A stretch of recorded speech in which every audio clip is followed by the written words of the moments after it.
ભારતે પહેલગામ આતંકવાદી હુમલાનો બદલો લેતા પીઓકેમાં અડધી રાત્રે આતંકવાદીઓના ઠેકાણાઓ ધ્વસ્ત કર્યા હતા. ભારતીય વાયુસેનાએ આતંકવાદીઓના સ્થાનો પર ધડાધડ મિસાઇલો વર્ષાવી હતી.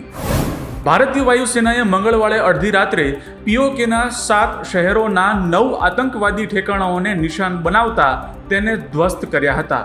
મળતી માહિતી મુજબ વિવિધ આતંકવાદી સંગઠનોના ઠેકાણાઓ ભારતના હુમલામાં નાશ પામ્યા છે. ભારતની એર સ્ટ્રાઇકમાં 100થી વધારે આતંકવાદીઓનો ખાત્મો થયો હોવાનું કહેવાઈ રહ્યું છે.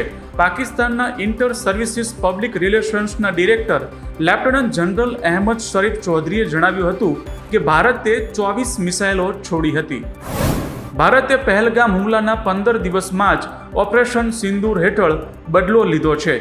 આ નામ એ મહિલાઓને સમર્પિત છે જેમના પતિઓ 22 એપ્રિલના રોજ પહેલગામમાં આતંકવાદીઓ દ્વારા માર્યા ગયા હતા. ભારતની એર સ્ટ્રાઇક બાદ પંજાબ અડીને આવેલી સરહદ પર બીએસએફ એલર્ટ મોડ પર છે. પાકિસ્તાન તરફથી કોઈ પણ પ્રકારની પ્રતિક્રિયાનો જડબાતોડ જવાબ આપવા માટે બીએસએફને તૈયાર રહેવા જણાવાયું છે.